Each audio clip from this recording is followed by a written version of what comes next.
The night wind lashes the Newport cliffs as a carriage stops at a mansion that doesn't speak. Doroty Whitcomb, banished by her own father, steps across a threshold of polished silence to serve a reclusive tycoon scarred by tragedy. Chandeliers glitter like witnesses. Curtains tremble with rumors.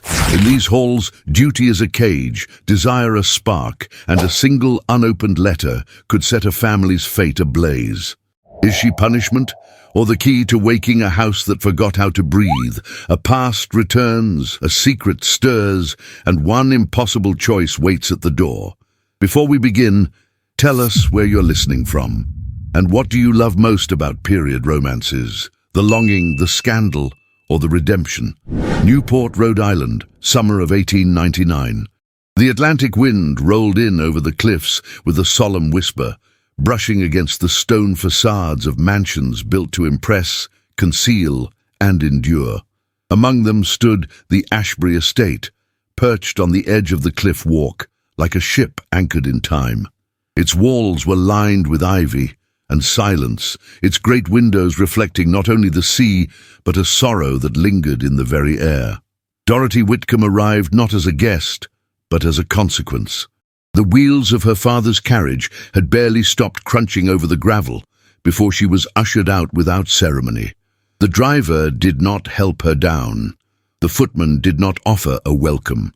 Her trunk, modest and leather-bound, was placed at her feet with the quiet finality of a verdict, and above her, rising like a judgment, the great stone house loomed.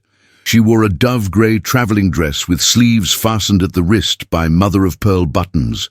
The fabric, once chosen with care, now felt like armor. A straw hat shaded her hazel eyes from the sun, but not from the stares she imagined behind every curtain. She tightened the ribbon beneath her chin as the front door opened. A man in his late 40s stood just beyond the threshold, leaning slightly on a mahogany cane. Theodore Ashbury. His presence was not imposing in the traditional sense. There was no booming voice, no overt gesture of power. Yet the gravity in his gaze, the way his silence filled the space between them, made her straighten her spine. His dark hair, streaked with silver at the temples, was impeccably combed back. A neatly trimmed beard framed his mouth. Though no warmth softened it, he did not extend a hand. "Miss Whitcomb," he said at last, with the tone of someone confirming a delivery. "Mr. Ashbury." Her voice did not tremble. If he noticed the flush in her cheeks or the tightness in her grip on her gloves, he gave no sign. A younger woman appeared behind him, perhaps a housemaid or governess, motioning Doroty to follow. No welcome, no introduction. She stepped across the threshold alone, as though entering a church where no prayers were ever spoken aloud. The entry hall was vast and echoing, lit only by filtered daylight through arched windows. Portraits of generations past looked down with eyes that had long ceased to see. The scent of lemon oil and polished wood lingered in the air, but beneath it was something colder, dust, perhaps, or grief. Doroty was led up a narrow staircase at the rear of the house, far from the ornate front rooms she glimpsed in passing. Her chambers were on the second floor, facing the ocean. Modest, clean, impersonal. A servant set down her trunk and departed without a word. She was alone. Only then did Doroty allow herself to exhale. She removed her hat and gloves slowly, her fingers trembling for the first time. She walked to the window and opened it. The salt air filled the room like a sigh from the sea. This was not exile to some distant place. It was something worse. She had been placed where everyone would see her and yet never speak her name again. Her father had called it charity, spoken with that cold smile he wore when disguising punishment as principle. She had shamed him, refusing a proposal from Mr. Havering, a man more than twice her age with tobacco-stained teeth and fingers that lingered too long on her wrist. Her refusal had been calm, quiet, firm. That perhaps had enraged her father most of all. She had not wept, she had not begged, and now she was here.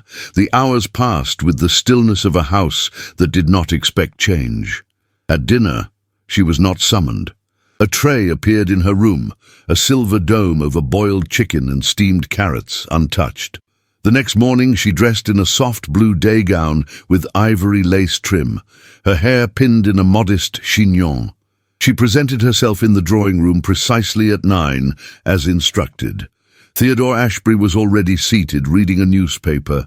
A cane rested against the arm of his chair, the sunlight catching the silver of its handle. His eyes lifted briefly when she entered. "Punctuality is a virtue, Miss Whitcomb." "So is conversation," she replied before she could stop herself. A flicker crossed his face. Surprise, perhaps, but it passed. "My children will require your company in the afternoons. Mornings are reserved for their lessons. You will not interfere with their tutors.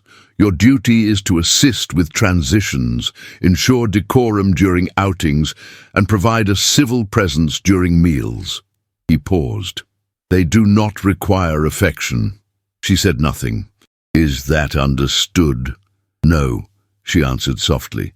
Another pause.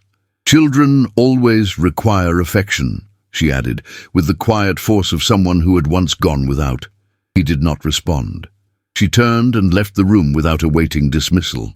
Her cheeks burned, but her spine did not bow. Later that day, she was introduced to the children in the garden. Lila, 12, offered a curtsy so polished it might have been carved from marble. Charlie, 8, clung to a wooden ship in his hands and did not meet her eyes. Neither smiled. Doroty knelt before them on the gravel path, the scent of roses brushing past in the wind. "It's very nice to meet you," she said gently, not with authority, but with honesty. "You don't have to speak today or tomorrow, but I will be here." The silence that followed was not empty. It was full of watching. As the children walked away, she did not follow. She remained seated in the garden, allowing the wind to play with the hem of her skirts, her gloved hands resting in her lap. The house watched from behind its windows, austere and distant. But Doroty was not made of glass or silence. She had been sent here as punishment, and perhaps that was exactly what would make this place tremble. The days that followed passed like mist along the coast, grey, hushed, lingering in the corners of every hallway. Doroty rose each morning before the servants began their quiet procession through the house, dressing by the pale light that filtered through the lace curtains of her second-floor chamber. She had always believed that silence could be peaceful. But this silence, the one that wrapped itself around the Ashbury estate, was not peaceful. It was weight. It was memory. It was mourning made permanent. She descended the stairs with care, her footsteps echoing faintly against marble floors, too polished to feel warm. No music greeted her, no birdsong from the open windows, only the steady ticking of a long case clock in the entry hall, a sound that seemed to remind everyone in the house how much time had passed since something joyous had last occurred. The household staff moved like shadows, polite but emotionally absent. Mrs. Carter, the housekeeper, gave instructions in a whisper, as if raising her voice might awaken something best left dormant. The maids nodded, bowed, disappeared. No one lingered, no one chatted, and no one asked questions. Doroty kept her questions to herself. But she observed, she noticed that the windows in the children's playroom were always half closed, as if sunlight was something to be rationed. The grand piano in the music room was immaculate, polished weekly, untouched daily. Above it hung a portrait of a woman with a soft, pale face and wistful eyes. Theodore's late wife, no doubt. Her gaze followed Doroty whenever she crossed the room. The frame was gilded but dusted with such meticulous care that Doroty sensed a ritual in the act, an offering, or perhaps penance. One afternoon, while waiting for Lila and Charlie to finish their lesson with the French tutor, Doroty lingered in the music room. She did not sit. She walked slowly around the perimeter of the space, fingertips grazing the carved wood of the furniture, the curve of the harp in the corner, the velvet on the settee. She came upon a small escritoire with a locked drawer. It was a beautiful piece, ivory inlay, mother-of-pearl knobs, but it had not been used in some time.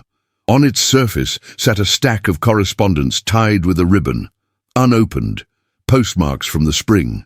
One envelope bore a red wax seal now cracked at the edges. She did not touch them, but her heart did.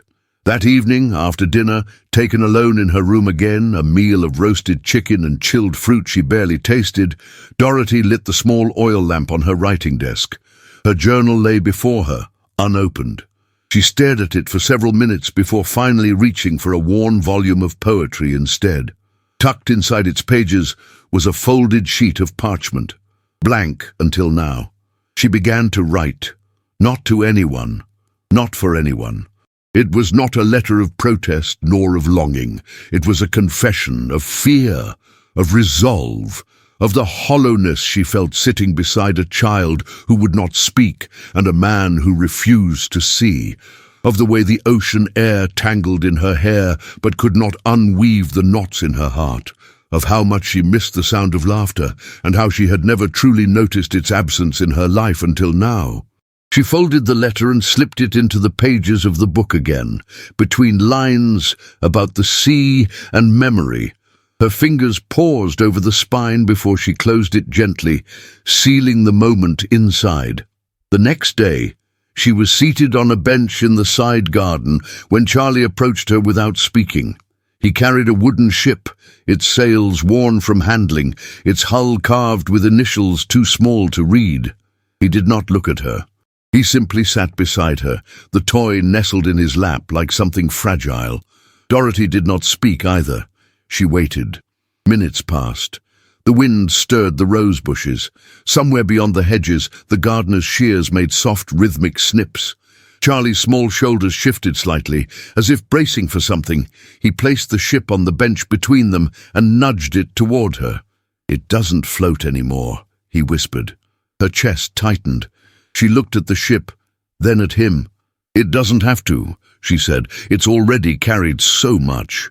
He said nothing more, but he did not leave.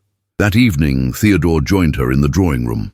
It was the first time since her arrival that he had not remained cloistered in his study after sundown. He moved slowly, each step supported by the silver-handled cane. He wore a navy waistcoat over a white shirt with French cuffs, unadorned but crisply pressed.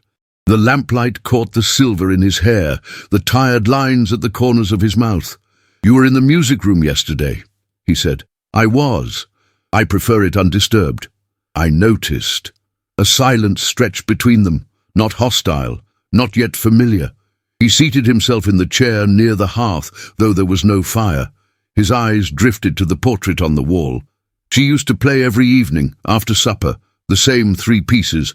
I can't remember the last one anymore. Doroty followed his gaze. "She's very beautiful," she said. "Yes," he murmured, then turned his attention back to her. "You're not here to replace her." "I couldn't," Doroty replied, her voice even. "But I will not be a ghost either." Something flickered in his expression, surprise perhaps, or something deeper, but it was gone before she could be sure. The next morning, Lila spoke first. "Miss Whitcomb," she said, standing in the doorway of the library. "May I sit with you in the garden later?" Doroty smiled gently. "I would like that very much." That afternoon, they sat under the arbor as clouds gathered low on the horizon. Lila wore a pale pink frock with lace at the cuffs and a ribbon in her hair the color of champagne. Her posture was perfect, her words carefully chosen. "My mother never liked rain," she said suddenly. "She said it made the house forget how to be warm." Doroty looked up at the sky, then back at the girl. "Then we must light the lamps early and remind it." For the briefest moment, Lila smiled. Doroty thought of the sealed letters in the escritoire, of the locked drawer and the unopened music box she suspected lay inside, of the man who walked like each step reminded him of something lost, and the children who spoke in fragments of memory instead of dreams. This house did not speak because it was listening to the past, to the silences between words, to footsteps that no longer echoed in its halls. But Doroty Whitcomb had never been one to whisper where she could speak clearly, and she had no intention of fading into the walls of this house, no matter how long it had been since it had remembered how to feel alive. The morning began with an unexpected stillness, the kind that arrives before a change of tide. The air along the Newport coast carried a gentle assault, the sea whispering rather than roaring. From her window, Doroty saw the faint shimmer of sunlight turning the Atlantic into sheets of gold. For the first time since her arrival, she felt an impulse to leave the walls behind. She dressed in a simple gown of pale lavender linen, practical and light, and gathered her hair with a ribbon. The children were in the schoolroom with their governess, reciting French verbs without spirit. Through the open doorway, Doroty could hear their voices, steady, flat, as if spoken by habit rather than curiosity. "Madame Lefebvre," Doroty said softly, appearing in the threshold. "May I take them for a walk by the shore? The morning is too fine to waste indoors." The governess looked startled. "Mr. Ashbury prefers they remain within the grounds." Doroty smiled with a calm that masked her defiance. "Then we shall remain within sight of them." Lila lifted her head at the word shore, her blue eyes brightening, as if the very thought of the sea had brushed away the fog that lingered around her. Charlie, seated by the window, clutched the wooden ship he never let out of his grasp. Minutes later, they stepped beyond the garden gate. The path to the beach wound down through tall grasses that swayed in the breeze, brushing against their skirts and trousers. Lila carried a parasol, though she forgot to open it. Charlie walked beside Doroty in silence, his small hand holding tightly to his ship. When the sea came into view, it was alive, waves cresting in soft curls, the foam gliding toward their feet like a beckoning hand. The horizon stretched endlessly, a promise and a secret at once. Doroty inhaled deeply, her eyes closing as the breeze lifted strands of her hair. "May we?" Lila's voice trailed off, unsure. "You may," Doroty said, slipping off her shoes. "And so may I."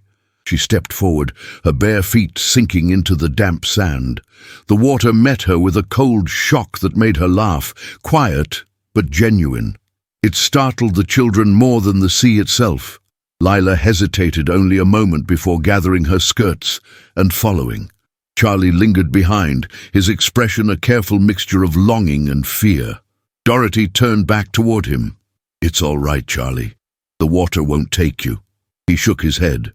"Then let it meet you halfway," she said, kneeling in the sand so her eyes met his. "You can stand where it reaches your toes and no further.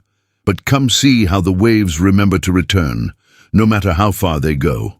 Something in her tone, gentle yet steady, reached him. He took a hesitant step forward, then another. When the foam touched his shoes, he gasped softly. Doroty smiled. "That's all it asks of you," she whispered. The wind lifted the hem of her gown as Lila began to laugh, spinning in small circles, her hair coming loose from its ribbon. The sound carried up the cliffside, bright and startling in its newness. Doroty joined her, laughing too, until Charlie's laughter, uncertain and small, broke free like a secret set loose. He crouched, placed his ship upon the wet sand, and watched as the next wave rolled beneath it. The little vessel rocked, swayed, and for an instant floated. His smile was shy but real. The world seemed to pause. Later, when they began their walk back, Lila's cheeks were pink and her parasol forgotten entirely. Charlie carried his damp ship with pride, and Doroty, her skirts damp and shoes in hand, felt a warmth that no fire in the Ashbury house had ever managed to kindle. From one of the upper balconies, Theodore watched them return. He had been reading reports from the Rail Commission, but had found himself distracted by the sound. Was it laughter? He rose and crossed to the window, leaning slightly on his cane. Below, he saw the scene unfold. Doroty walking barefoot across the lawn, her hair loosened by the wind, Lila and Charlie chasing her shadow. A flash of sunlight touched her face as she looked up toward the house, though she could not have seen him. Something unfamiliar stirred in his chest, a sensation both tender and painful. He watched as she stopped at the edge of the garden and bent to whisper something to Charlie, who nodded solemnly before running off. Her hand brushed the side of her skirt as if brushing away sand, and in that small, unconscious gesture he saw what the house had been missing: life not arranged by duty, but animated by warmth. That evening Doroty found the drawing. It was tucked beneath her door, the edges smudged with charcoal. She lifted it carefully. The sketch was simple: a woman standing ankle-deep in the sea, skirts lifted slightly, hair swept by the wind. Behind her, 2 children laughed in the surf. She recognized the hand at once. Charlie's. The paper trembled between her fingers. She set it on her writing desk and sat for a long time without moving. Her reflection in the window blurred with the night outside. When Mrs. Carter brought her evening tea, Doroty folded the drawing and slipped it inside her book, beside the letter she had written to herself days ago. "Mrs. Carter," she said after a pause, "how long has it been since this house has heard a child laugh?" The housekeeper hesitated, setting the tray down. "Not since before Mrs. Ashbury passed, miss. The master doesn't allow much noise. He says the walls echo too easily." Doroty turned to face her, her eyes calm but glistening. "Walls do echo easily, but they also learn to listen." Mrs. Carter, caught between surprise and admiration, murmured, "You speak as though the house were alive." "Perhaps it is," Doroty said softly. "It just forgot how to breathe." Later, unable to sleep, she walked through the hallways in her nightgown, the hem brushing the carpet. The air carried the scent of old smoke and lavender polish. She stopped outside the music room and rested her hand on the closed door. Somewhere beyond it lay the locked drawer she had discovered before, the unopened letters, the untouched piano. Inside, she imagined the melody that might once have filled the space: the late Mrs. Ashbury at the keys, Theodore listening with his eyes closed, the children chasing notes around the room. She imagined laughter breaking like light through dust. Her throat tightened. "Miss Whitcomb," came a voice behind her. She turned. It was Theodore. He wore no jacket, only a shirt and waistcoat, his cane in hand. The corridor lamp cast gold upon his face, making the blue-grey of his eyes seem softer. "I did not mean to disturb," she said, stepping back. "You didn't," he replied quietly. "I rarely sleep. The sea keeps me awake." "It does that," Doroty murmured. "It remembers everything." He regarded her for a moment, then glanced toward the closed door. "I suppose you've discovered by now that this house has its rules."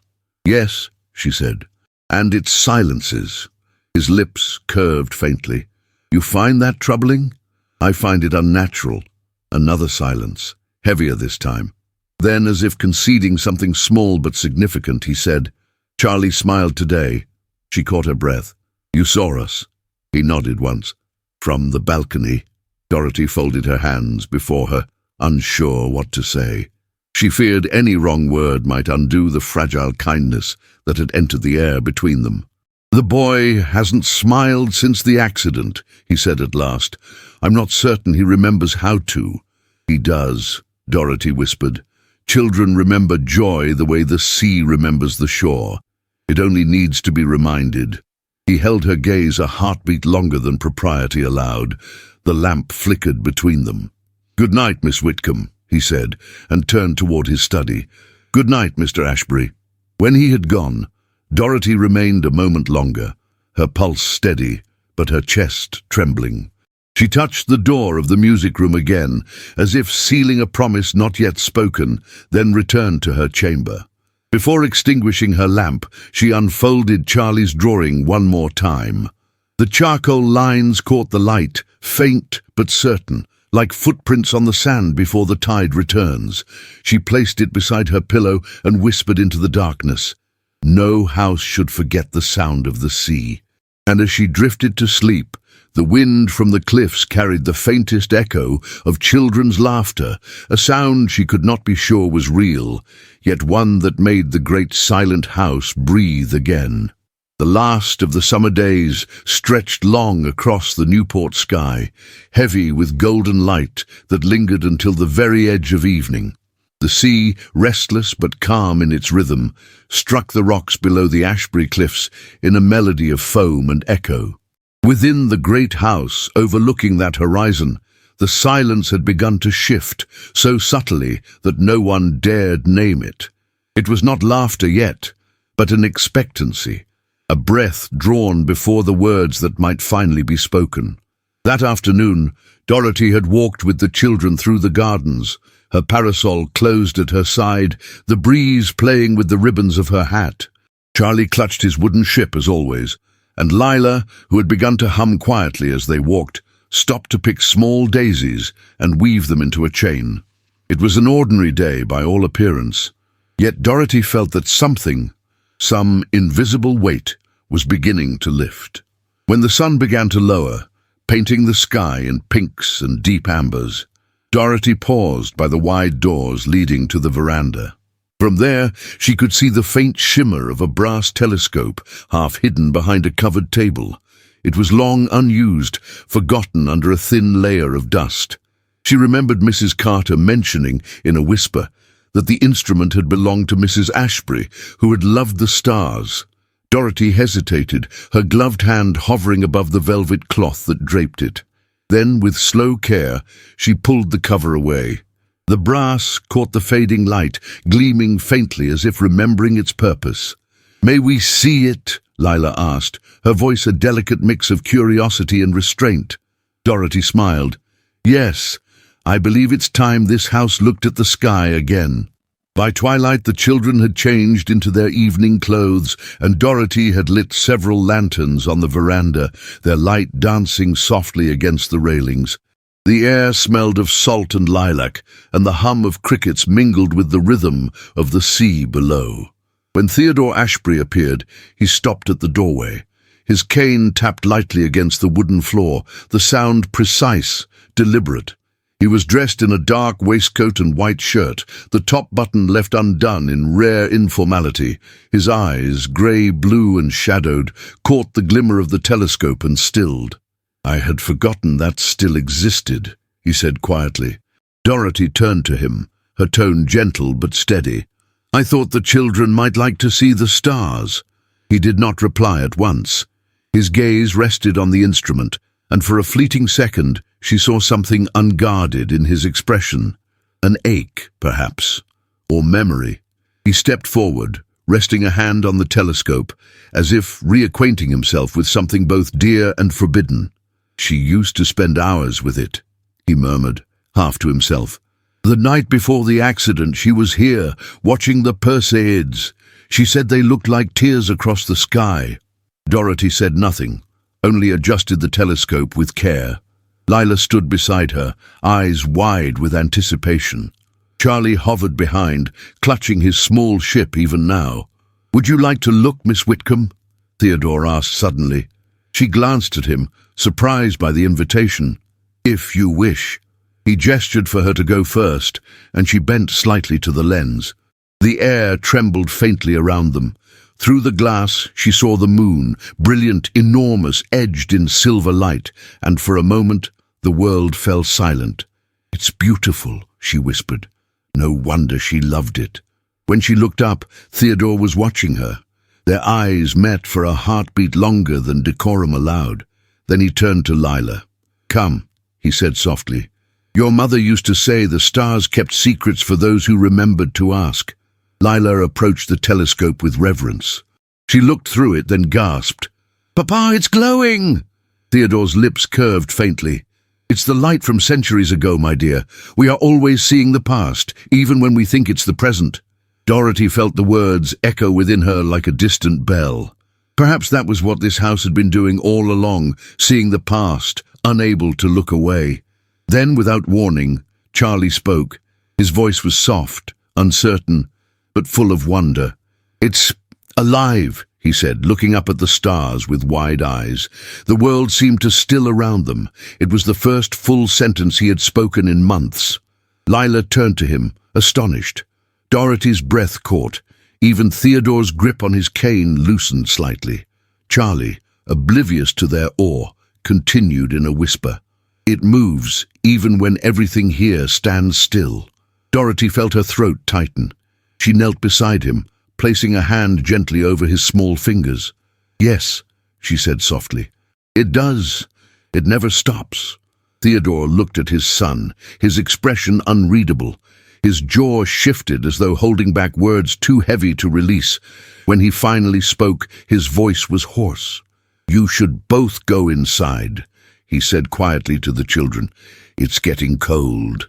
Lila obeyed, guiding her brother back toward the door. Before following, Charlie turned and looked at Doroty. "Will we see them again tomorrow?" "If you wish," she replied, smiling. When they were gone, Theodore remained by the telescope. The night air pressed softly around them, the waves below murmuring like memory. "She would have liked you," he said suddenly. Doroty turned, startled. "Your wife?" He nodded, his gaze fixed on the sky. "You have her patience and her defiance." She didn't believe in silence either. For a moment, neither spoke. The only sound was the sea striking the rocks far below. Then, with a trace of sadness, he added, "I haven't touched this telescope since the night before she died. I couldn't bring myself to look at anything so infinite when everything I knew had ended." Doroty felt her pulse quicken, though her voice remained calm. "Sometimes, Mr. Ashbury, what we see in the distance helps us understand what's still near." His eyes met hers briefly, sharper this time, as if her words had found a place they weren't meant to go. Then he turned toward the door. "Good night, Miss Whitcomb." "Good night," she said softly, though he was already gone. Later that evening, unable to rest, Doroty wandered the house once more. The lamps had been dimmed, and the corridors glowed faintly in amber light. Her bare feet made no sound on the carpeted floor as she moved through the shadows. Drawn by something she could not name, she stopped at the door of the music room. The air inside was cool, touched with the faint scent of polished wood and rosewater. Moonlight filtered through the tall windows, falling in silver ribbons across the grand piano. Doroty crossed the room quietly. She approached the escritoire, the one with the locked drawer she had noticed days earlier. On its surface still lay the unopened letters, their ribbons faded. The key, she realized, must once have been hidden close by. She searched the small box of writing instruments and found it. Thin, bronze, simple. The lock clicked softly. Inside lay a small music box, its casing of dark cherry wood, the lid inlaid with mother-of-pearl lilies. It was exquisite and delicate, like something that had once been cherished every day. Doroty lifted it with both hands and set it gently upon the table. Her reflection shimmered faintly in the polished lid. She hesitated, then turned the key. A lullaby spilled into the stillness, faint but clear, the sound of something tender that had been kept too long in the dark. The melody wound through the air, simple and haunting, each note brushing against her heart. She could almost imagine a woman's hands winding it beside a cradle, the soft laughter of a child, the echo of a time when this house had been alive. Doroty's eyes glistened. She closed the lid carefully, silencing the tune. Some memories, she thought, were like fragile threads. Touch them too soon, and they break. She placed the box back inside, locked the drawer, and pressed her palm against the cool surface of the desk. Then, standing alone in the moonlit room, she whispered to the emptiness, "Not yet." Outside, the sea answered with a sigh, and far above the cliffs the stars burned, bright, unblinking, eternal witnesses to a house beginning at last, to remember how to feel. The air in Newport that September carried the delicate chill of the approaching autumn. The grand houses along Bellevue Avenue glittered with afternoon light, their lawns trimmed into perfection, their porches filled with ladies in silk and lace sipping tea, as if their lives depended on being seen. In one of those elegant gardens, Doroty Whitcomb walked carefully behind Lila Ashbury, her gloves pressed together, her expression composed though her heart was less so. She was not meant to belong to this world. Yet she had been summoned into it, invited perhaps out of curiosity, perhaps out of cruelty. The invitation had come embossed and perfumed, sent by Mrs. Beatrice Hallowell, a matron of impeccable reputation and legendary malice, who had once been a dear friend to Theodore's late wife. A small gathering, the note had said, to honor Mr. Ashbury's family. It was not affection that prompted the gesture. Doroty knew that well enough. It was the scent of gossip, something new, something scandalous, and she was its centerpiece. The carriage ride to the Hallowell estate was short but suffocating.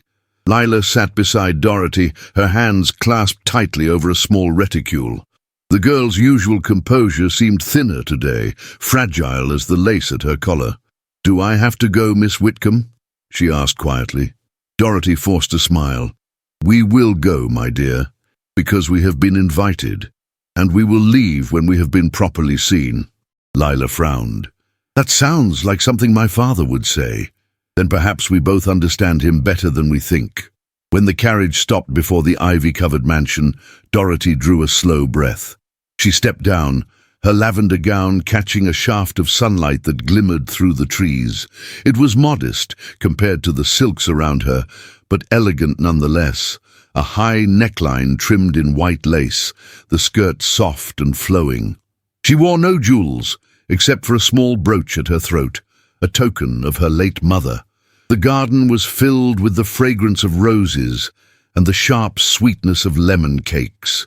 Ladies in parasols and ribbons drifted like colourful birds, their voices low and their smiles rehearsed. Doroty could feel their eyes turning toward her, curious, assessing, calculating. "Miss Whitcomb," a voice drawled from the nearest table, "how kind of you to accompany the Ashbury children. You must find life on the cliffs rather isolated." It was Mrs. Hallowell herself, her gown a triumph of cream silk and vanity. She smiled without warmth, lifting her teacup with deliberate grace. Around her, 3 other women leaned forward like an audience, awaiting the first act of a scandal. Doroty returned the smile, her voice calm. "It is peaceful, Mrs. Hallowell. The sea tends to silence what doesn't matter."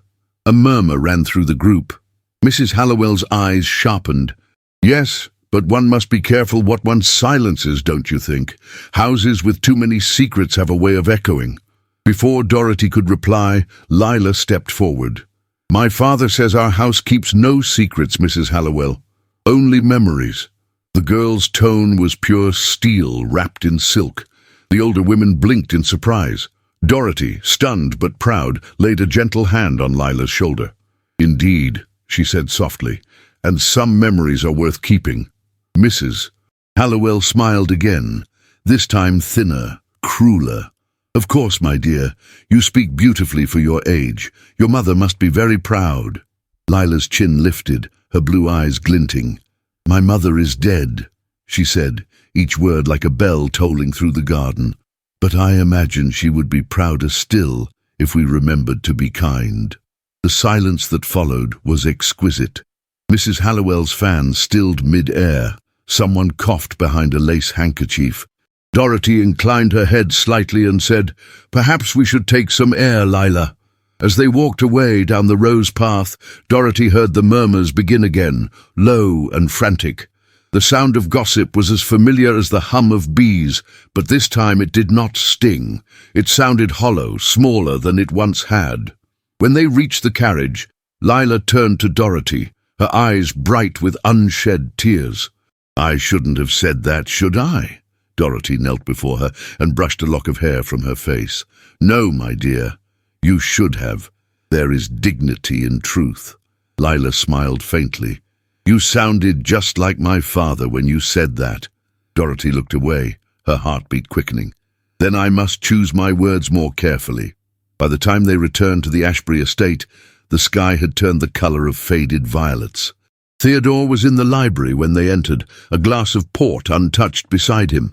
His cane rested by the chair. He looked up as they approached, his gaze moving first to his daughter, then to Doroty. "How was your afternoon?" he asked evenly. Doroty exchanged a brief glance with Lila. "Educational," she said. The corner of his mouth lifted. "Barely. I imagine it was." Lila curtsied and went to find her brother. When she had gone, Doroty turned toward him. "You knew what they would say. Newport society has never needed truth to sharpen its claws," he replied, leaning back. "But you handled them well." Doroty folded her hands before her. "You shouldn't have let us go." "I didn't let you," he said, his tone soft but cutting. "You went, and I admire you for it." Something in his voice, half compliment, half confession, made her pulse stumble. Their eyes met briefly before she lowered hers. "Your daughter defended me," she said. "They will remember that." "I hope they do," he murmured. "It will remind them that not all refinement is cruelty."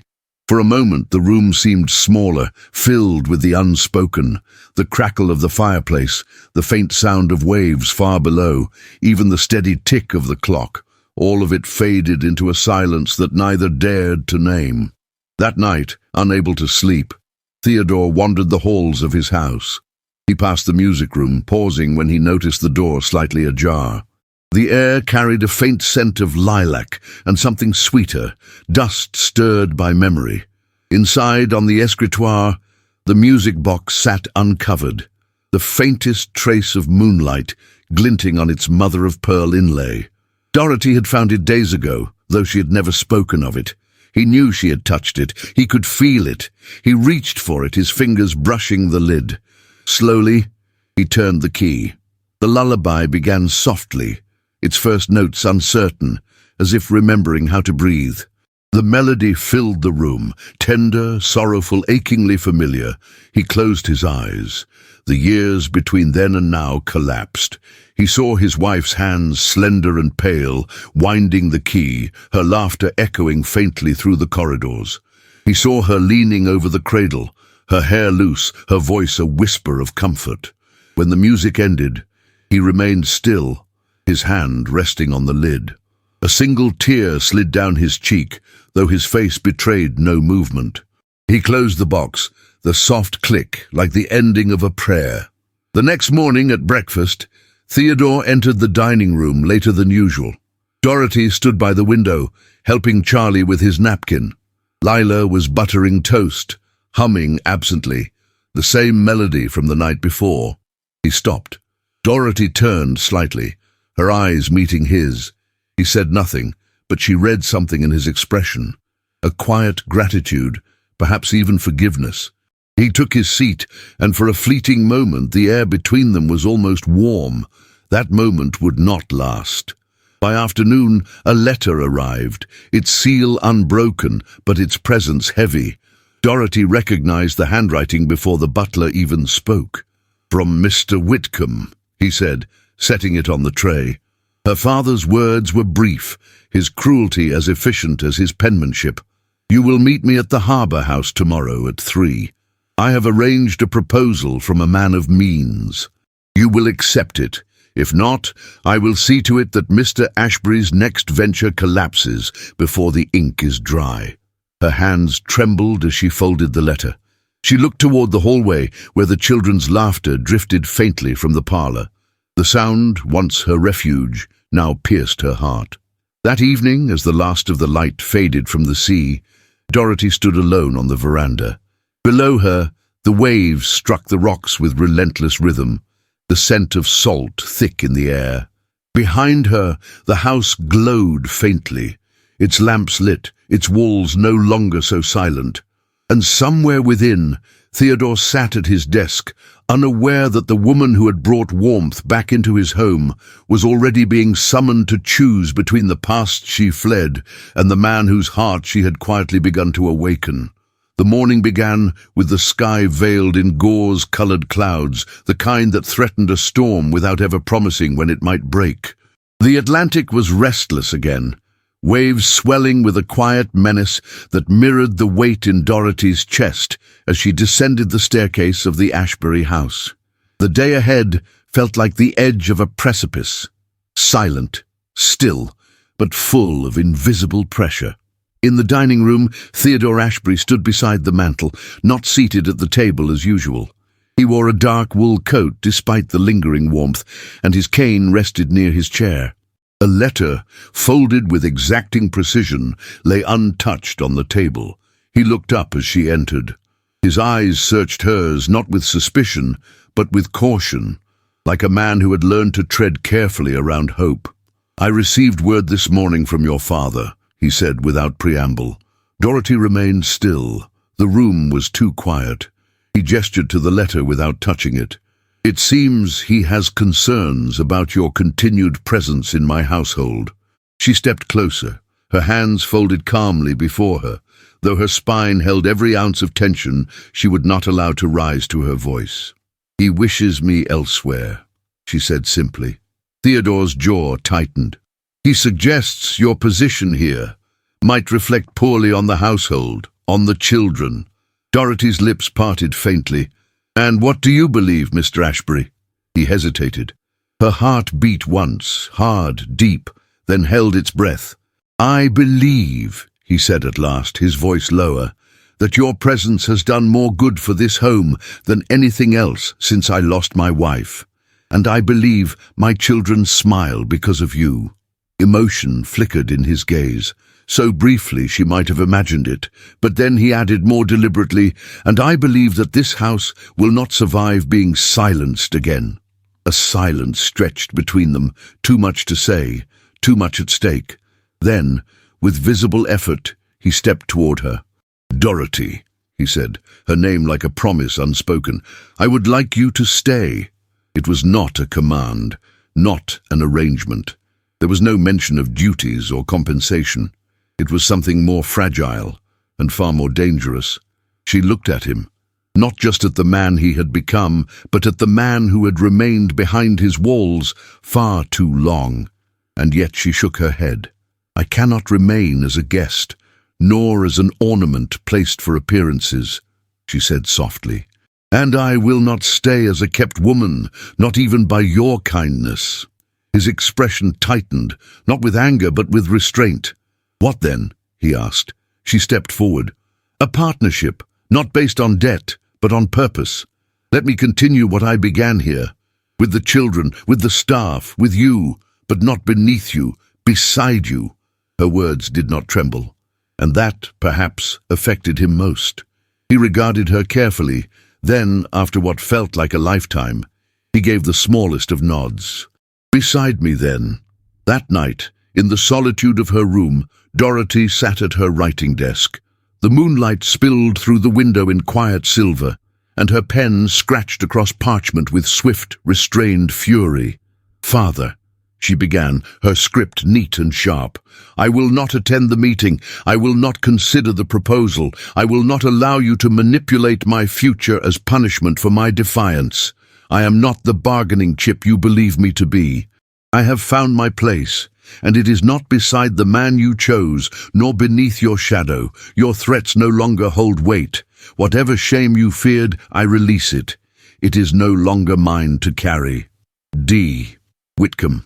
She folded the letter with precision, sealed it with wax, and tucked it into a book she had brought from home, one of the few things her father had not touched.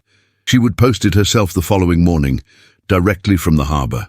In the days that followed, Doroty noticed a quiet hum of preparation within the estate. Linens were aired, crystal was inspected, musicians arrived with instruments wrapped in velvet, servants whispered about a summer musicale, an event not held in years. She found Theodore one morning in the study, reviewing sheet music. He looked up as she entered, his expression unreadable.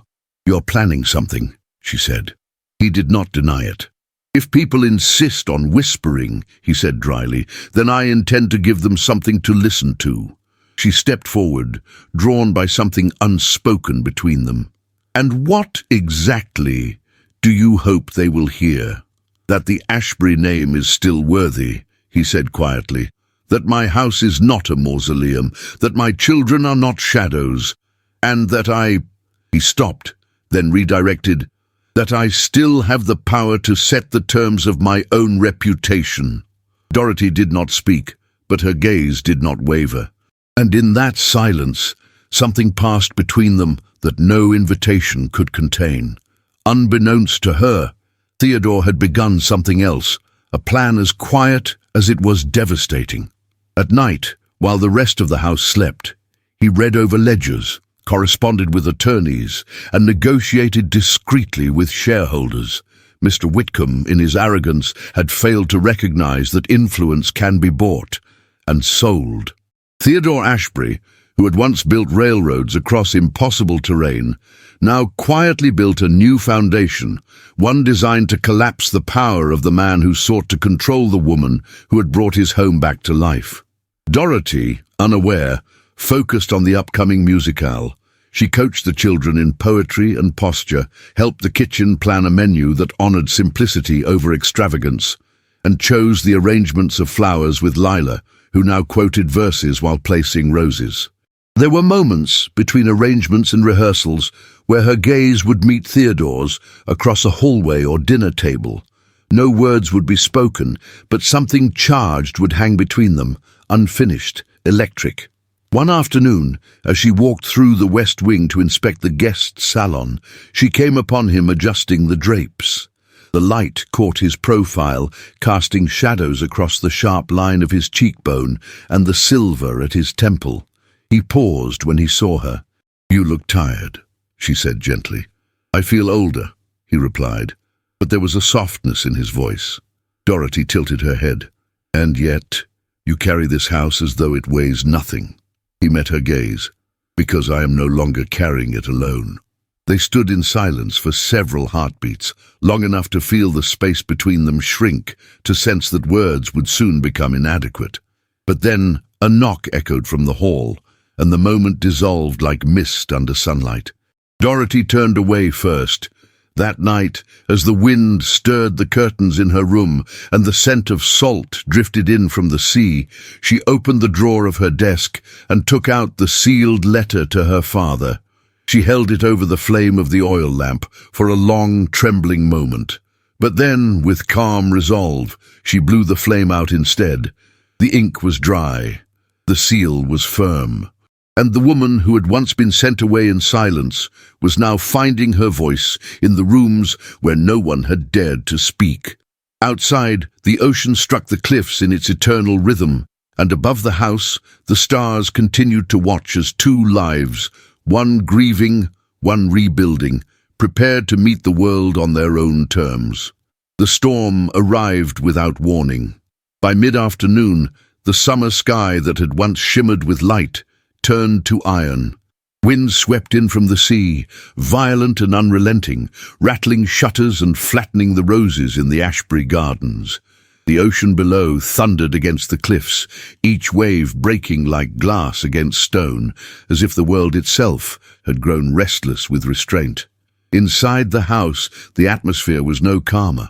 Doroty stood in the drawing room, her hands clasped tightly as the rain lashed the tall windows. The fire behind her burned low, offering little warmth against the storm building, not only outside, but within the walls of the estate. It had begun with a knock, a single sharp rap at the front door, followed by the butler's hesitant entrance and the envelope he handed Theodore without a word. Doroty hadn't meant to read the headline, but it was impossible not to catch the inked words that screamed from the newspaper now spread across the side table. "Companion or courtesan, the Ashbury Estate's new lady-in-waiting." Beneath it, a smaller line. A reclusive tycoon, a fallen heiress, and the whispers behind the cliff-walk gates. Her name was there. Her father's influence, unmistakable. The article was written with a veneer of politeness, but its venom clung to every syllable, suggesting impropriety, ambition, a scandal cloaked in kindness. Her hands burned with humiliation, her cheeks flushed not with guilt, but fury. "I'm sorry," she said, breaking the silence. "I never meant to bring this upon your household." Theodore did not respond immediately. He stood at the window, his shoulders rigid, the letter from her father clenched in one hand, the newspaper in the other. His profile was carved in shadow, the light flickering from the fireplace, unable to soften the expression on his face. "Do you believe what he says?" she asked, her voice low. Theodore turned then, slowly, and looked at her, not with doubt, but with something else entirely, something closer to anguish. "No," he said, "but the world might." Doroty's chest rose sharply, as if the breath she had taken could not find its way out. "I will leave," she said. "It's the only way to protect the children." "And your name?" "You will not," came a sudden voice. Both turned toward the doorway. Lila stood there, her cheeks flushed, her eyes bright with tears and indignation. Behind her, Charlie peeked out from behind the velvet drapes, his small fingers clutching the folds of fabric. "You will not leave," Lila repeated, stepping into the room. "You are not like the others who disappear. You're ours." Doroty's breath caught in her throat. "Lila, you promised," the girl said, her voice trembling. "You said you would be here, that you would stay." Charlie stepped forward then, walking slowly, and reached for Doroty's hand. "She's ours," he whispered, the words soft but sure. The storm outside roared as if in answer, shaking the windows in their frames. But inside, the silence that followed Charlie's words was absolute. Theodore looked at his children, his cane trembling in his hand. "I can't lose her too," Lila said, her voice cracking. "Don't let her go like you let Mama go." His face changed then. Not visibly, not in any dramatic shift of expression, but in the way his shoulders lowered, the way his eyes dropped to the floor. For the first time, Doroty saw him not as the composed patriarch of a grieving household, but as a man undone by the weight of love lost and the fear of losing again. He said nothing, not one word, and that silence, more than any speech, carved something deep within her. That night, the storm grew louder. Rain hammered the windows like fists demanding entry, and thunder rolled across the sky with merciless force. The children had long since gone to bed, though Lila had insisted on sleeping in Charlie's room, in case the storm tried to steal him. Doroty wandered the halls alone, the candle in her hand flickering with every gust of wind that slipped through the crevices of the old house. Her nightgown clung to her calves as she moved, her shawl drawn tightly around her shoulders. The door to Theodore's study stood slightly ajar. She paused. Inside, the fire had died low. Papers were scattered across his desk. On top of them sat an envelope, unsealed. The handwriting was unmistakably his. She shouldn't, but something, curiosity, dread, or the ache that had taken residence in her chest, pushed her forward. She stepped inside, fingers trembling, and lifted the letter. "Doroty," it began.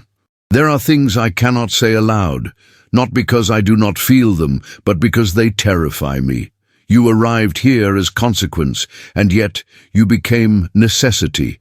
I have watched my children awaken beneath your presence, and in doing so, I have begun to remember how to breathe. I do not offer you affection in exchange for loyalty. I do not see you as a guest, nor a burden.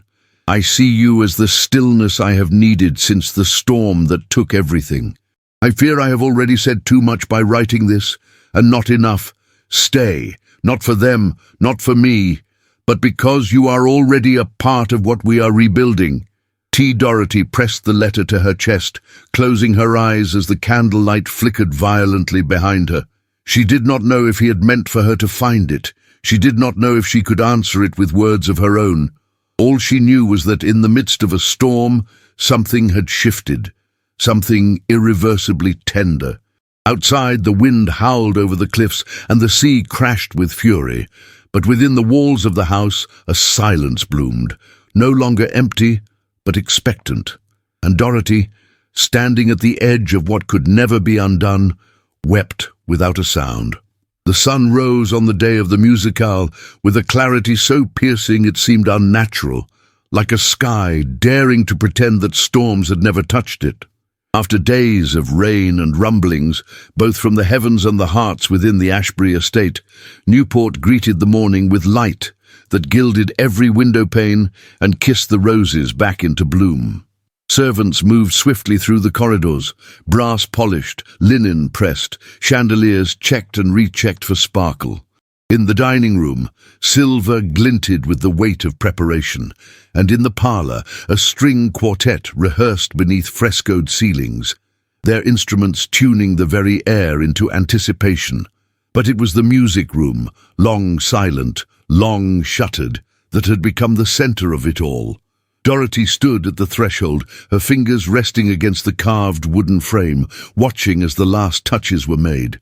The grand piano had been opened, its polished surface gleaming beneath the afternoon light. Candles had been placed along the mantels in tall glass holders, and sheer curtains billowed like whispered memories across the tall windows. For the first time since her arrival, the music room no longer felt like a tomb. It felt like a beginning. She wore a gown of soft periwinkle silk, modest in its neckline but flowing in its lines, with delicate lace at the cuffs and a ribbon at her waist. Her hair was swept up into a simple chignon, with a few tendrils left deliberately loose. There was no jewelry, no ornament, nothing but the quiet dignity she carried like a flame in her chest. Theodore had not yet appeared. The guests arrived slowly, as if testing the temperature of scandal before daring to immerse themselves in it. Carriages lined the gravel drive, wheels gleaming, footmen dressed in gold-trimmed livery. Women in gowns of shimmering pastel stepped down onto the stone steps, their fans fluttering in practiced choreography. Men in cravats and evening coats followed, their eyes scanning the house with the predatory curiosity of society, always on the hunt for weakness. But what they found instead was light and music. Lila greeted them in a cream dress with a blue sash, Charlie standing solemnly beside her, one hand clutching Doroty's as they passed from room to room. The children had not been rehearsed. They had been transformed. When Theodore finally entered the music room, he did so without flourish. He wore a black tailcoat and ivory waistcoat, a cravat tied with understated elegance. His silver-streaked hair had been brushed back, and he walked without his cane for the first time in public since the accident, though Doroty could see the effort in every step. Their eyes met across the room. It was not a look of performance. It was a question, unspoken but burning, and she answered with a nod so slight only he could see it. The musicale began with a duet between violin and cello, the notes spiraling into the vaulted ceilings like prayers. Guests murmured approval. Champagne was sipped. Laughter drifted, hesitant but growing, but it was during the fourth piece, a nocturne played by a young pianist from Boston, that Doroty felt it. The shift. No longer was she being observed as an anomaly, a curiosity, a scandal in waiting. She was part of the room, a thread woven through the very fabric of the evening. And when Theodore crossed the room toward her, the crowd parted instinctively. "Miss Whitcomb," he said, bowing slightly, "may I have this dance?"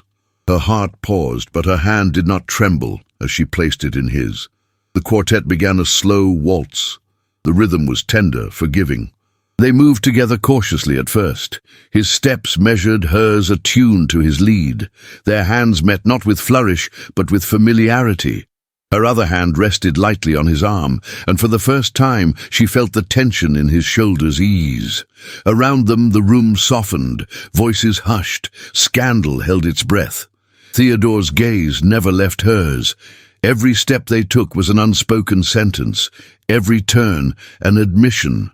They were not dancing for the eyes around them. They were dancing to remember what it meant to feel, without shame, without fear. "You're shaking," she whispered. "I haven't done this in years," he replied, his voice rough, "and never like this."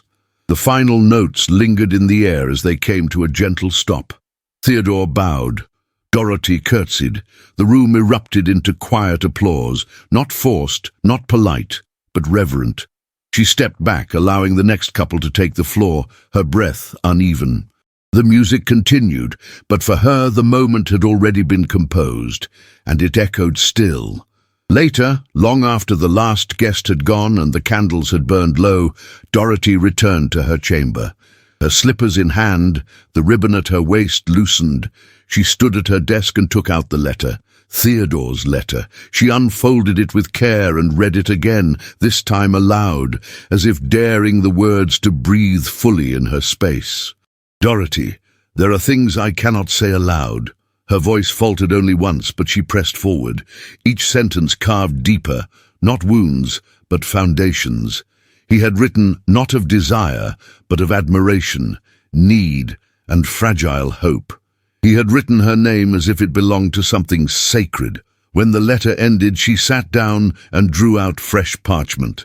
Her hand hovered over the page. Then she began. "Theodore, you speak of storms. I have weathered them all my life. But what you offer me now is not shelter. It is a place to choose whether I remain. That choice is not small. It is everything." D. She did not sign more. She did not need to. In another part of the city at that very moment, Mr. Whitcomb sat in a salon furnished with overconfidence and oil portraits of self-importance. The newspaper in his lap was folded neatly, but his jaw was tight. The article he had once orchestrated had been overtaken. There had been no scandal at the musicale, no shame, no drama. Instead, the press wrote of elegance, of Ashbury's return to public life, of his children's poise, and, most galling of all, of Miss Whitcomb's grace and fortitude in the face of gossip's bite. Whispers that once slithered in shadow were now shifting. Business contacts hesitated to reply to his letters. A bank director he once called a friend had not returned a call in days. And somewhere between society's cynicism and its reluctant awe, the image of Doroty had transformed, not into legend, but into something far more dangerous, into truth. Back at the estate, Doroty stepped once more into the now empty music room. The moonlight glistened on the piano, the silence soft and golden. She crossed to the telescope and touched it lightly. There was no audience, no performance, only the soft echo of a dance, and a letter folded once more, waiting to be read.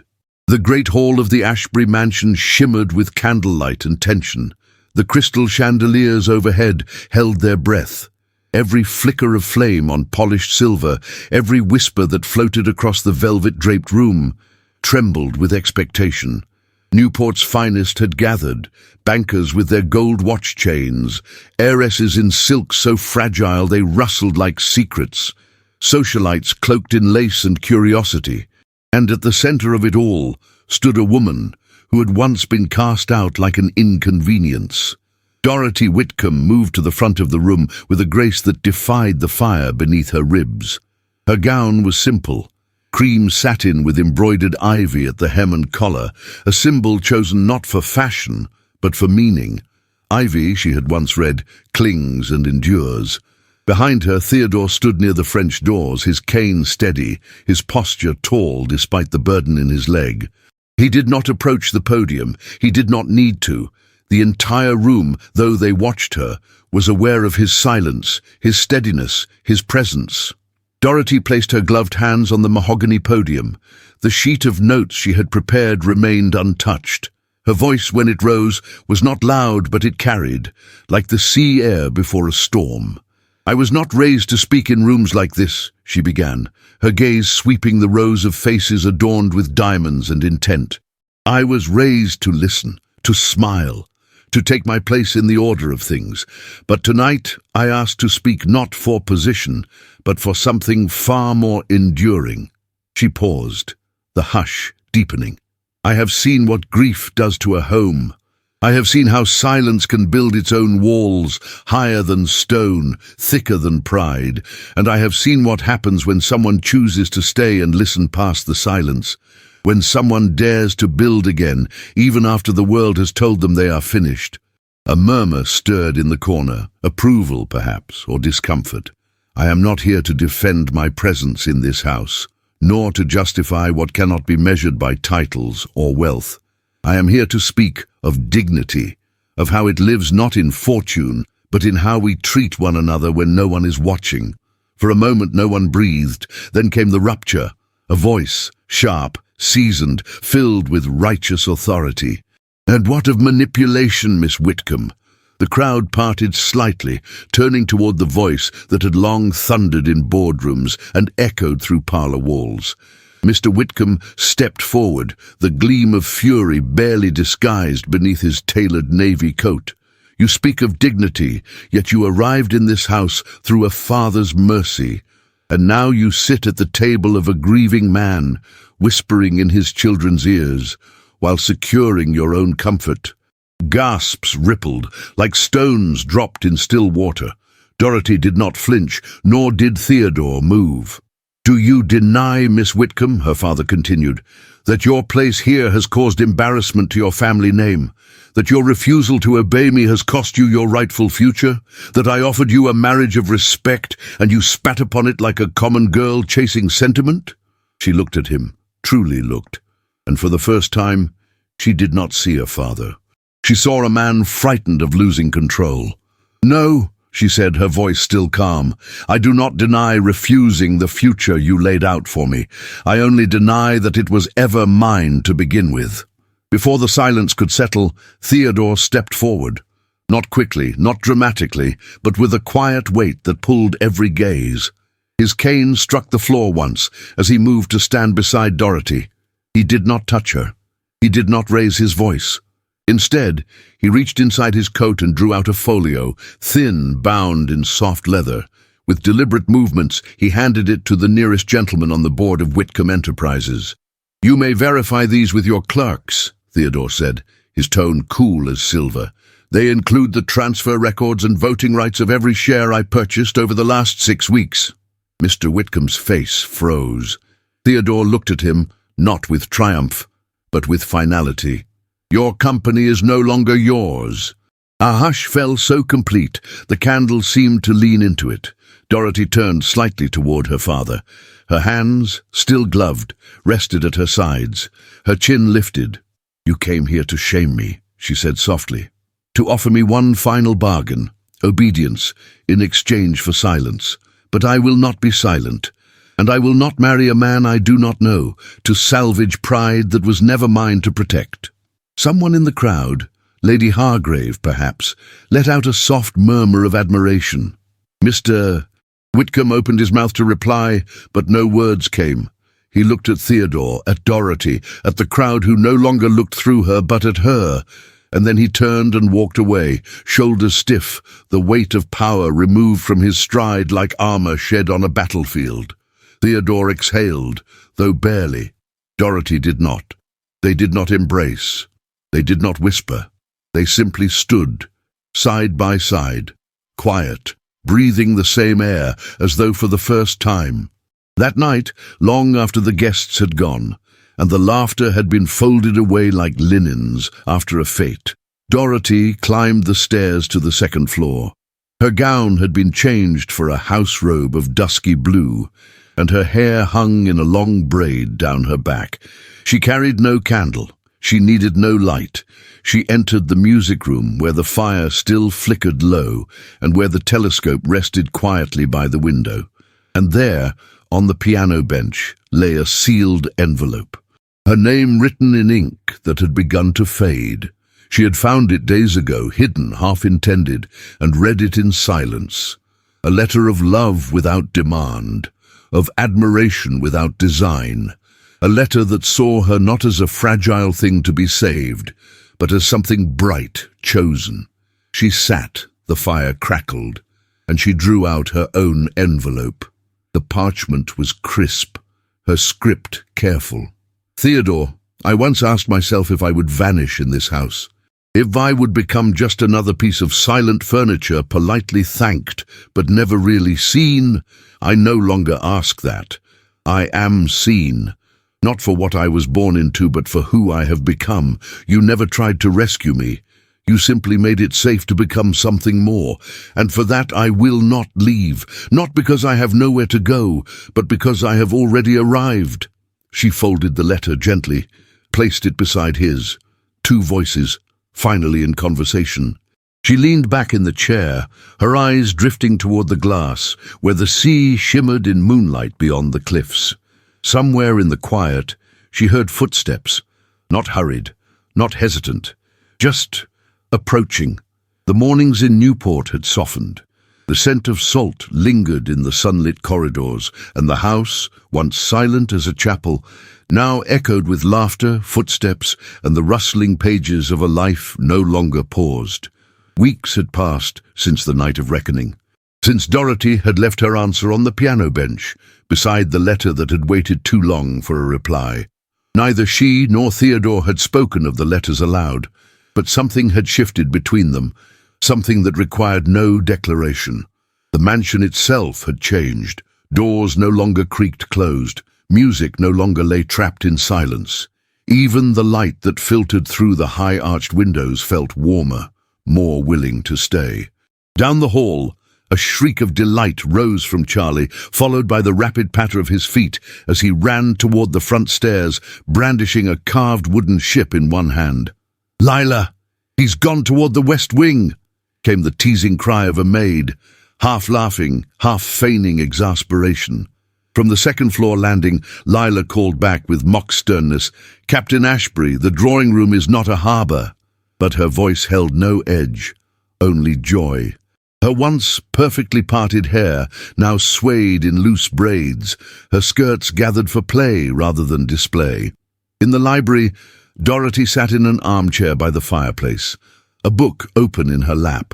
The flames crackled gently, and near her elbow rested a half-finished letter to her cousin in Philadelphia, though the ink had long dried on the last line. She hadn't the heart to close it yet. Instead, she let Lila, seated on a low stool beside her, twist her hair into a slow, uneven braid. "You've a gentle hand, Miss Lila," Doroty murmured, her voice tender, amused. "I'm practicing," Lila said. "When I grow up, I'll be the one who braids my children's hair." She glanced up shyly. "I'll teach Charlie to help too." Doroty's hand closed gently over the girl's. "I have no doubt you'll teach him many things." From the corner, the old music box sat open on a lace runner. The melody, once ghost-like in its sorrow, now floated through the air like a lullaby newly born. It played often now, though no one ever quite said who wound it each morning. That evening, after supper had ended and the children had disappeared upstairs to plot their latest escapades, Doroty stepped onto the veranda with the soft click of heels on tile. A wrap hugged her shoulders. The sea beyond the cliffs yawned wide, dark and endless, but no longer seemed like a threat. It was simply there, breathing. She crossed to the far end, where the telescope stood, its brass frame polished, the tripod now secured to the wooden slats beneath. A soft breeze teased a strand of hair across her cheek. She knelt slowly, then opened a small satchel and removed 2 letters. The first, Theodore's, had been carefully refolded, preserved in its original ink-stained creases. The second bore her own marginalia, notes in her fine looping script, questions beside his phrases, affirmations, a disagreement written in bold, a shared joke circled and underlined, not a reply but a conversation. She placed both gently on the small table beside the telescope and pressed a paperweight over them. There was no need to hide them anymore. Later that night, she found Theodore in the parlour, seated across from Charlie at the chessboard. The boy squinted in concentration, a fingertip on the edge of a rook. "You've set a trap, haven't you?" Charlie asked, eyeing his father suspiciously. Theodore's brow lifted, amused. "That depends. Are you planning to walk into it?" Charlie giggled and moved a pawn. Doroty leaned in the doorway, unnoticed for a moment. The fire lit Theodore's features from below, softening the sharpness that had once defined his grief.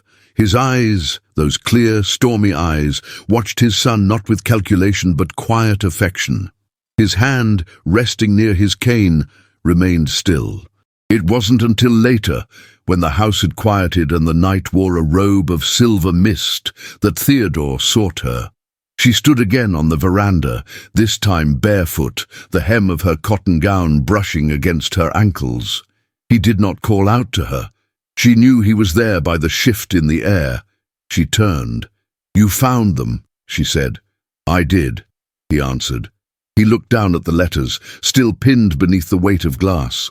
The telescope beside them pointed out toward the horizon, where the sea merged with sky in an endless hush. "I read your margins," he murmured. Doroty smiled faintly. "Did you find your answers?" "No," he said, "but I found my courage to keep asking."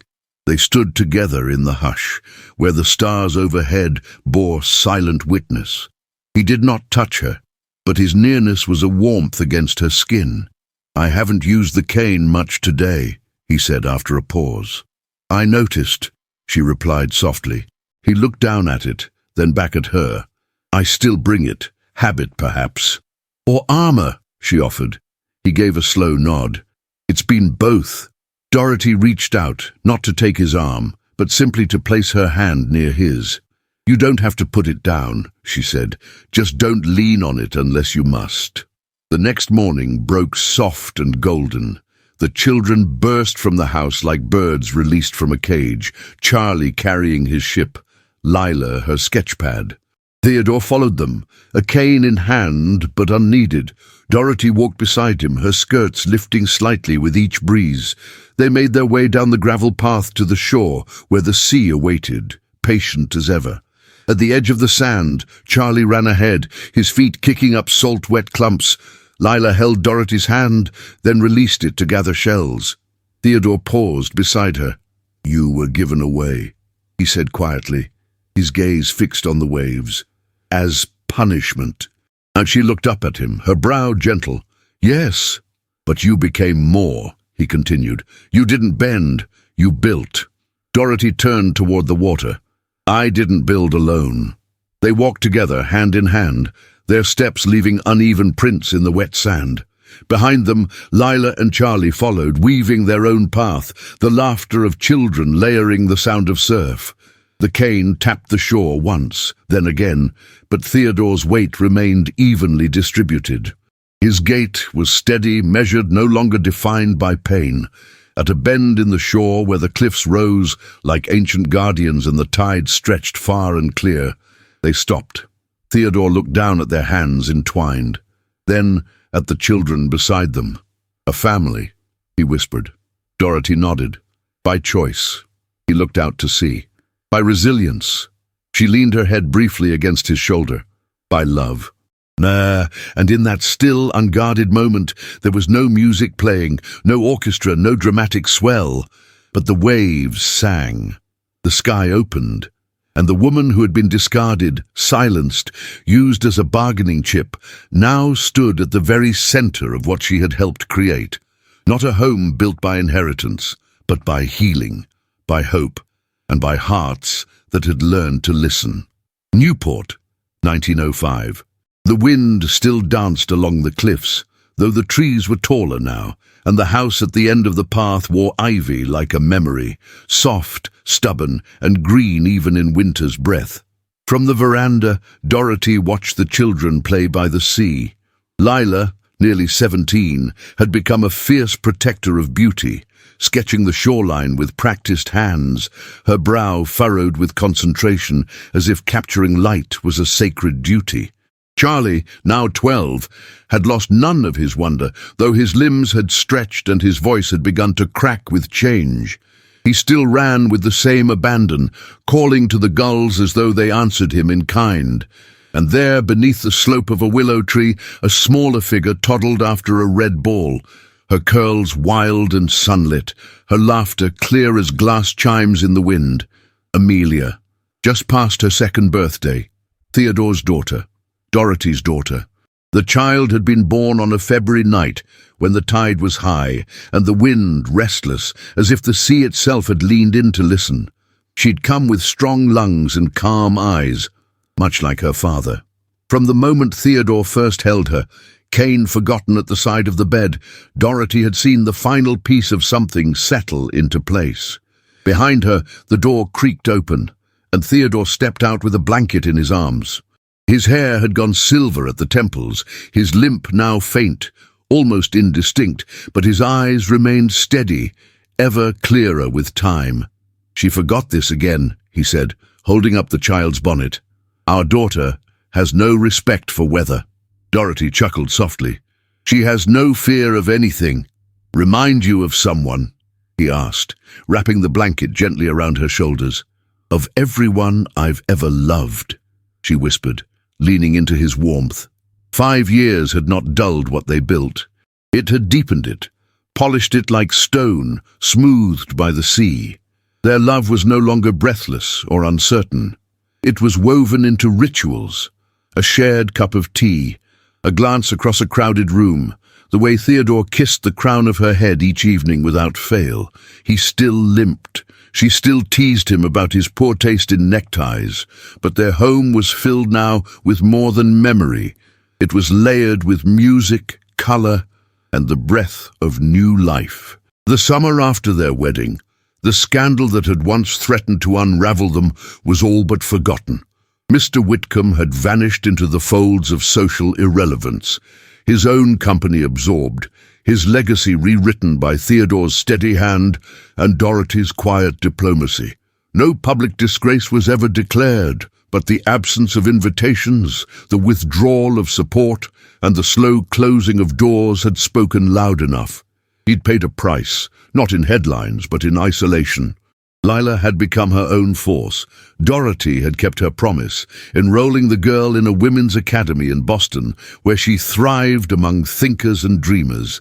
Each summer, she returned more certain of her path, to paint, to publish, to speak boldly. Charlie, more grounded, had taken to engineering sketches, often found with his head bent beside his father's ledgers, asking endless questions about rail lines and turbines. And Amelia, she would grow up never knowing what it meant to be silenced or sold. The society that once whispered behind Doroty's back now invited her to lead charitable boards and sit on educational panels. They called her Mrs. Ashbury with reverence, but she still preferred when Theodore called her simply Doroty, the name he'd first spoken not as a title, but as a possibility. Sometimes she would reread their old letters, still kept in the drawer of the music room. The ink had faded slightly, but the meaning remained as vivid as the day it was written. Their dialogue continued, in the margins of books, in the notes they passed when one couldn't sleep, in the music box that now belonged to Amelia and played lullabies each night by her crib. As twilight bled across the sky, casting gold over the waves, Doroty took Theodore's hand. His fingers curled around hers with the same quiet certainty she had felt 5 years ago. "You remember," he said, "what you told me that first year, that you wouldn't stay because you needed saving." "I remember," she replied. "And now?" She looked toward the sea, where 3 children chased a skipping ball across the sand, their shadows dancing in the fading light.